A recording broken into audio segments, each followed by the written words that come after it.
함께 기도드리시겠습니다. 하나님, 오늘도 우리와 함께 해주시고 또 시시때때로 우리에게 필요한 힘을 공급해 주시니 참으로 감사드립니다. 하나님이 함께 하시는 것이 복이고 이 세상 살아갈 동안 예수님 의지하며 살아가는 것이 가장 복됨을 오늘도 기억하며 살기를 소망합니다. 시험을 당할 때, 낙심될 때, 또 우리의 삶의 모든 것이 무너지는 것 같을 때, 그때 예수 그리스도를 더 바라보게 하여 주시고 내가 예수님을 붙드는 것보다 우리를 더 강한 오른손으로 붙잡아 주시는 예수님이 우리와 동행함을 믿음의 눈으로 볼 수 있게 해주세요. 오늘도 우리의 삶 가운데 힘 주시고 위로 주시고 다시 일어나 살아갈 힘을 주시는 예수님의 이름으로 감사하며 기도드립니다. 아멘. 마태복음 18장입니다. 마태복음 18장 15절에서 20절 우리 교독하시고 마지막 20절을 함께 읽도록 하겠습니다. 마태복음 18장 15절에서 20절입니다.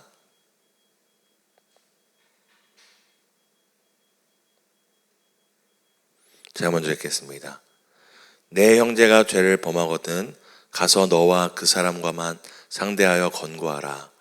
만일 들으면 내가 내 형제를 얻은 것이요, 만일 듣지 않거든 한두 사람을 데리고 가서 두세 증인의 입으로 말마다 확증하게 하라. 만일 그들의 말도 듣지 않거든 교회의 말하고 교회의 말도 듣지 않거든 이방인과 세리와 같이 여기라. 실로 너희에게 이르노니 무엇이든지 너희가 땅에서 매면 하늘에서도 매일 것이요 무엇이든지 땅에서 풀면 하늘에서 풀리리라. 진실로 다시 너희에게 이르노니 너희 중에 두 사람이 땅에서 합심하여 무엇이든지 구하면 하늘에 계신 내 아버지께서 그들을 위하여 이루게 하시리라. 두세 사람이 내 이름으로 모인 곳에는 나도 그들 중에 있느니라. 아멘. 오늘도 말씀과 기도로 하나님을 예배하는 삶을 살아가시는 동행교회 성도 여러분 축복하고 응원합니다. 오늘 본문은 범죄한 형제가 있을 때에 어떻게 이것에 대해서 대응해야 되는지 이 절차를 말하고 있는 것 같지만 18장 전체를 살피며 그 안에서 오늘 본문을 보면은 이 천국, 이 하나님의 나라, 이 땅에서 이미 하나님의 나라가 임한 이 공동체인 교회는 어떤 곳이어야 하는지 이 신앙 공동체의 특별함에 대해서 오늘 말하고 있습니다. 18장 전체를 한번 리뷰를 해보면 18장 1절에서 4절은 이제 하나님 나라에서 누가 더 큰 사람입니까? 라는 제자들의 질문에 예수님께서는 누가 그 나라에 들어갈 수 있고 누가 그 나라에서 큰 자인지 말씀하셨습니다. 그리고 18장 5절에서 7절에서는 하나님 나라에서는 이 세상에서 업신여김 받는 한 어린아이의 가치가 얼마나 귀한 가치인지를 이야기하며 이런 한 어린아이도 실족하지 않게 하라고 애쓰라고 한 영혼의 가치에 대해서 말씀해 주셨습니다. 그리고 18장 8절에서 9절에서는 하나님의 나라에 들어가는 것이 신체의 일부를 잃더라도 그 나라에 들어가는 것이 얼마나 중요한지를 또 설명해 주셨습니다. 그리고 12절에서 14절에는 우리가 잃어버린 한 마리의 영혼의 비유를 통해 교회 공동체가 한 영혼에 대해 어떤 태도를 가져야 할지 말씀해 주십니다. 우리가 그 잃어버린 한 마리 양에 대한 비유를 살펴보면은 길을 잃지 않은 이 99마리를 신앙 공동체라고 한다면 길을 잃은 양 한 마리는 이 신앙 공동체가 99마리라는 길을 잃지 않은 이 다수보다 어떻게 보면 공동체 안에 있는 사람들보다 우리가 어디에 더 가치를 두어야 되는가? 바로 그 99마리의 양을 두고 가더라도 길을 잃어 교회 공동체 밖으로 떠나거나 아니면 아직 교회 공동체 안으로 들어오지 못한 그 잃어버린 한 영혼에게 우선순위를 둬야 함을 우리에게 말하고 있습니다. 계속해서 18장은 1절에서부터 오늘 본문 앞에인 14절까지 하나님의 나라에서 누가 큰지, 하나님의 나라에서 그리고 무엇이 더 가치 있는 것이고 무엇이 더 우선순위에 둬야 되는지를 계속 말씀해 주셨습니다. 그리고 오늘 본문 15절에는 이 하나님의 나라, 이 땅에서의 교회 공동체의 가치가 세상과 어떻게 다른지를 설명해 주시는 내용이 시작되는 것입니다. 우리 18장 15절을 함께 읽도록 하겠습니다.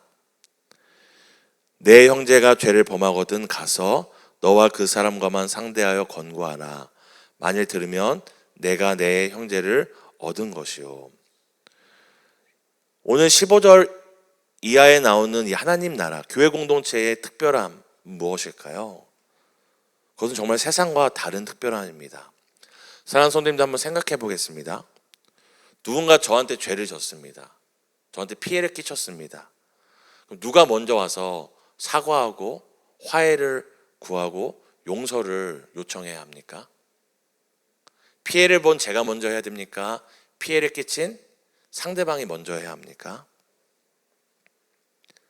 세상의 방법은 먼저 그렇게 피해를 끼친 사람이, 법적인 말로 피의자죠. 피의자가 피해자에게 찾아와 사과를 하고 내가 미안하다, 용서해달라 요청하는 것이 바로 세상의 원리입니다. 그런데 오늘 예수님께서는 내 형제가 너에게 죄를 짓거든 피해자가 죄를 범한 사람에게 혼자 먼저 찾아가 그 죄에 대해서 이야기하라고 이야기를 합니다. 피해를 내가 받고 상대가 나한테 범죄한 것인데 내가 먼저 찾아가 이 죄에 대해서 조용히 그 사람하고 단둘이 이야기하라고 말합니다.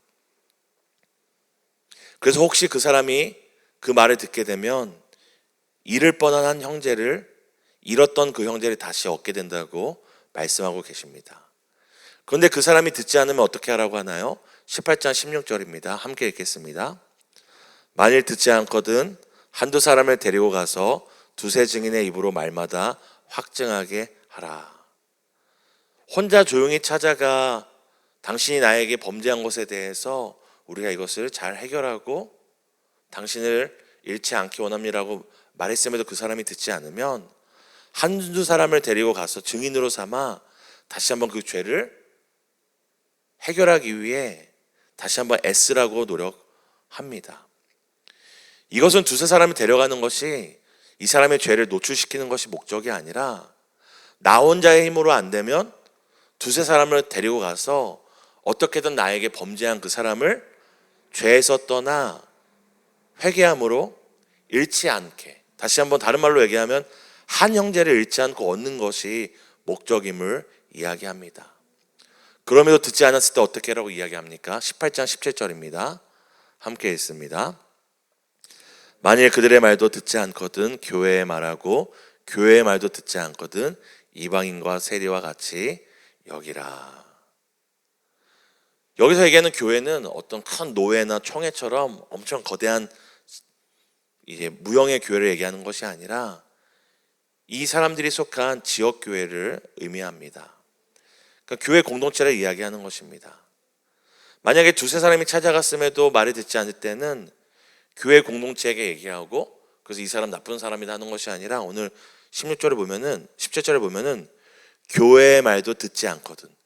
이는 교회 공동체가 함께 가서 이 죄에 대해서 노출이 목적이 아니라 그 죄에 대해서 해결함으로 그 형제를 잃지 않고자 애쓰라고 이야기를 하고 있는 것이죠. 사랑하는 성도 여러분, 지금 피해를 받은 지체가 자신에게 피해를 끼친 범죄한 형제에게 이것을 해결하기 위해 몇 번이나 찾아가는 것입니까? 바로 3번이나 찾아가는 것이죠. 사랑하는 성도 여러분, 우리가 사는 시대가 어떤 시대고 사회입니까? 용서가 쉽지 않은 사회입니다. 나에게 잘못한 사람, 나에게 큰 죄를 진 사람은 찾아와 용서를 구해도 한 번 용서하는 것이 쉽지 않은 시대입니다. 3번 찾아와도 용서하고 싶지 않고 분을 쉽게 풀지 못하고 용서보다는 보복과 복수가 더 빠른 시대가 우리가 사는 시대입니다. 근데 오늘 예수님이 얘기하신 교회 공동체는 어떤 곳이어야 합니까? 내가 나에게 범죄한 사람조차도 잃지 않기 위해 한 번 찾아가고 형제들과 찾아가고, 그럼에도 그 사람이 듣지 않으면 교회가 찾아가서 어떻게든 한 영혼, 나의 형제를 잃지 않기 위해서 애쓰는 곳이 바로 교회 공동체라고 이야기합니다. 바로 하나님의 나라, 바로 교회 공동체의 가장 최우선 가치는 내가 얼마나 상처를 받고 내가 얼마나 억울하고 내가 얼마나 옳았는가가 아니라, 나의 손해가 아니라 한 영혼을 잃지 않는 것이 바로 하나님의 나라, 주님의 몸된 교회의 가장 귀한 우선순위 된 가치임을 우리에게 말해주고 있는 것이죠. 그래서 앞에서부터 뭐가 나오는 것입니까? 제자들이 큰 자가 누구냐고 물을 때도 한 어린아이를 가운데 두시고, 이 어린아이를 실족하게 해서는 안 된다, 이 어린아이를 잃어버려서 안 된다. 그리고 우리가 사람이 자기 몸보다 귀한 게 어디 있습니까? 자기의 몸의 일부를 잃더라도 이 하나님의 나라를 들어가는 것, 그 가치를 지키는 것이 귀하다. 99마리의 양을 잠시 둘지라도 길에 잃은 한 양을 위해 잠시 그 다수를 놓고 그 한 소수를 찾아가는 것이 중요하다라고 계속해서 이야기하고 있는 것입니다. 앞서 잃은 한 영혼을 위해 99마리의 양을 두고 떠나는 것은 절대로 효율적이거나 합리적이거나 기회비용에 있어서도 맞지 않은 선택과 방법입니다. 그런데 바로 그런 선택을 하는 것이 어디라고 이야기합니까? 하나님의 나라라고 지금 말씀하고 계시는 것입니다. 그것이 하나님의 나라의 가치와 방법인 것이죠. 왜 그렇습니까? 바로 하나님께서, 하나님 나라의 주인이신 통치자이신 하나님께서 하나님의 나라가 어떤 것인지를 친히 보여주셨기 때문입니다. 우리가 하나님을 찾아가 3번 우리의 죄를 위하여 우리의 죄를 용서해달라고 구한 것이 아니라, 오히려 하나님께서 죄인들에게 끊임없이 선지자와 하나님의 사람들을 보내므로 그들과 어떻게든, 이스라엘과 어떻게든 그 죄의 문제를 해결하고 그들과 동행하기 위하여 죄인들에게 먼저 손 내미시고 찾아와 구원의 해법을 말씀하시는 분이 바로 하나님이셨기 때문입니다. 한 영혼을 온 우주의 가치보다 귀하게 여기시고 한 영혼을 살리고 얻기 위해 하나뿐인 아들 예수님이 직접 오셔서 가르치시고 선포하시고 고치시고, 결국에는 그것으로 안 되자 예수께서 친히 십자가에 매달리셔서 화목제물이 되시는 것이 바로 하나님의 방법이기 때문입니다. 예수께서 십자가에 오셔서 화목제물이 되시는 것이 어떻게 합리적이고 효율적이고 기회비용이 맞다고 누가 설명할 수 있겠습니까? 하나님의 아들의 고난과 목숨보다 한 영혼을 잃지 않는 것, 한 영혼을 얻는 그 기쁨의 우선순위와 가치를 두는 것이 바로 하나님의 나라임을, 하나님 나라의 통치자이신 이 삼위일체 하나님께서 우리에게 보여주셨고, 그것이 하나님 나라의 셈법임을 우리에게 알려주셨기 때문입니다. 그럼 왜 우리는 이 하나님의 나라가 오늘 이 교회 공동체와 동일한 것이라고 생각해야 할까요? 우리 18장 18절에서 19절을 함께 읽겠습니다. 진실로 너희에게 이르노니 무엇이든지 너희가 땅에서 매면 하늘에서도 매일 것이요 무엇이든지 땅에서 풀면 하늘에서 또 풀리리라. 진실로 다시 너희에게 이르노니 너희 중에 2사람이 땅에서 합심하여 무엇인지 구하면 하늘에 계신 내 아버지께서 그들을 위하여 이루게 하시리라. 지금 예수님께서 앞서 죄진 형제가 범죄한 그 형제를 잃지 않기 위해 하나님의 나라의 가치와 기준은 이렇다 하시다가 갑자기 이 기도의 내용에 대해서 말씀하시는 것 같습니다. 너희가 땅에서 매면 하늘에서 맬 거고 무엇인지 땅에서 풀면 하늘에서 풀리라. 이건 단순히 기도하면 들어주시겠다는 내용이 아니라, 지금 이 한 형제를 잃지 않기 위해 찾아가는 이 교회의 공동체가 땅에서 매면 하늘에서도 매일 것이고 땅에서 풀면 하늘에서 풀리리라는 이야기를 하십니다. 그러니까 하늘에서 풀면 땅에서 풀리고 하늘에서 매면 땅에서 매는 것이 아니라 이 땅에 있는 교회가 매면 하늘에서도 매이고 이 땅에 있는 교회가 풀면 하늘에서 풀리리라 얘기하고 계신 것이죠. 다른 말로 바로 하나님의 나라가 이미 이 땅에 있는 교회와 동기화되었고 동일시 되었다는 것을 우리에게 말씀하시는 것입니다. 그래서 이 땅에 있는 교회는 나중에 장차 하나님의 나라를 갈 사람들의 모임이 아니라 이미 하나님의 나라, 하늘에 있는 하나님의 나라, 우리에게 오고 있는 하나님의 나라와 동기화돼 동일시된 곳이라고 이야기하는 것이죠. 그것을 다시 한번 확정적으로 말씀해 주시는 내용이 무엇입니까? 18장 20절입니다.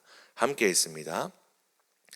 두세 사람이 내 이름으로 모인 곳에는 나도 그들 중에 있느니라. 두세 사람이 예수님의 이름으로 모인 이 신앙 공동체가 나중에 주님께서 오셔서 그들과 함께 하시는 것이 아니라 이미 임마누엘, 예수님의 이름으로 모인 그곳에 하나님께서 함께 하시는 하나님의 나라, 바로 천국이라고 우리에게 말씀하고 계시는 것이죠. 사랑하는 성도 여러분, 이미 하나님께서 우리 동행교회와 함께 하심을 믿습니다. 우리 동행교회가 이미 임마누엘이 실현된 하나님의 나라입니다. 그러면 하나님의 나라인 동행교회에 있어 가장 우선돼야 하고 가장 기준과 가치가 돼야 될 하늘의 셈법은 무엇입니까? 바로 앞서 살핀 십자가의 계산법입니다. 죄인이 찾아와 먼저 사과하고 용서하고 손 내미는 것이 아니라 오히려 상처받고 손에 입고 피해를 본 내가 먼저가 손 내밀고 먼저 찾아가 한 영혼을 잃지 않기 위해 3번이라도 애쓰는 것이 바로 예수님 믿는, 예수님과 동행하는 신앙 공동체의 셈법임을 기억하는 복된 하루 되시기를 예수님의 이름으로 축복합니다. 함께 기도하시겠습니다.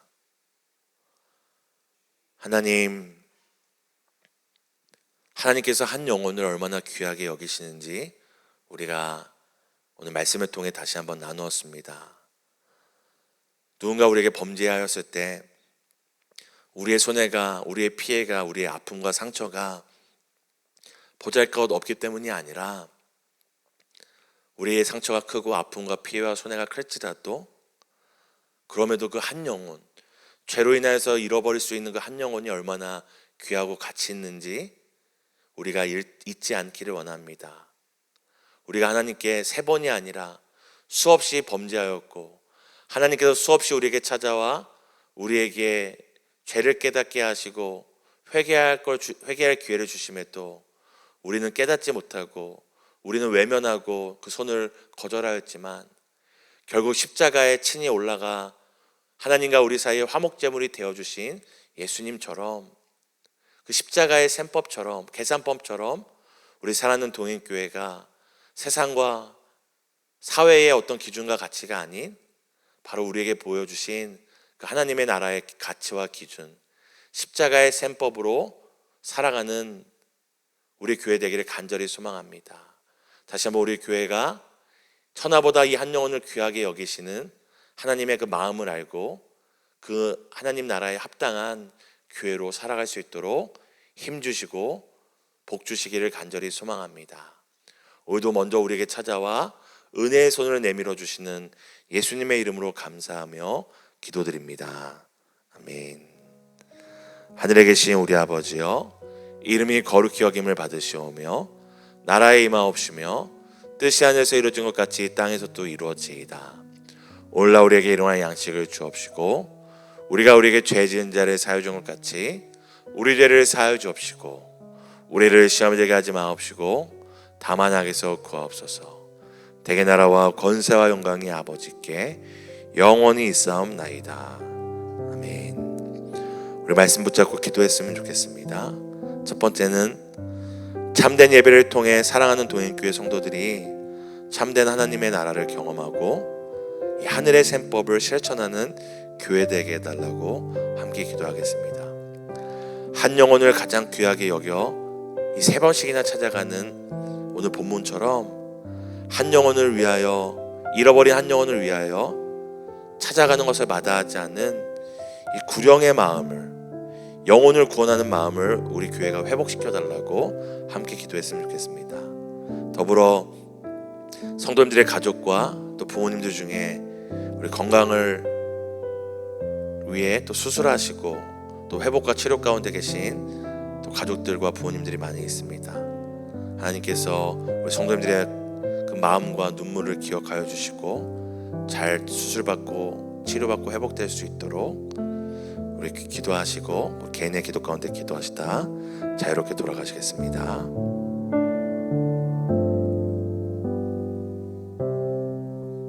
예수님, 우리 사랑하는 동행교회 예배가 참된 예배가 되기를 소망합니다. 우리 주일 설교를 통하여 예배에 대하여, 예배를 구별함으로 준비하는 예배자에 대하여 우리가 살피고 있는 것처럼 예배를 통하여 우리가 하나님을 참으로 예배하고 하나님의 나라를 참으로 경험함으로 우리 사랑하는 교회 공동체가 이 땅에 이미 실현된 하나님의 나라로서 하나님의 세법으로 한 영혼을 귀하게 여기는 교회 되기를 소망합니다. 아버지, 교회에 건강하고 잘 세워진 다수보다 오늘 길을 잃고 교회를 떠나고 때로는 아직 주의 몸된 교회에 찾아오지 못한 그 영혼을 위하여 더욱 애쓰며 더욱 찾아가기를 힘쓰는 이 구령의 마음이 회복되는 교회 되기를 소망합니다. 정말 이제 상반기를 마무리하고 하반기를 준비하는 이때에 하나님, 다시 한번 하반기에는 우리가 한 영혼을 살리기 위하여, 한 영혼을 찾아내기 위하여 아버지, 우리가 뒤로 두어야 될 우리의 가치들과 기준들은 무엇인지를 다시 한번 돌아볼 수 있기를 소망합니다. 하나님, 한 영혼에 향한 그 애틋한 마음, 간절한 마음을 회복하는 교회 될 수 있도록 주님, 우리를 새롭게 인도하여 주시기를, 우리 교회의 영혼에 대한 간절한 마음을 회복시켜 주시기를 간절히 원합니다. 하나님, 사랑하는 우리 성도님들의 자녀들, 또 배우자, 또 우리 부모님들, 또 여러 가지 수술과 검사와 또한 치료 가운데, 또한 검사 이후에 두렵고 떨리는 마음조림으로 또 기다리고 있는 성도님들이 많이 계십니다.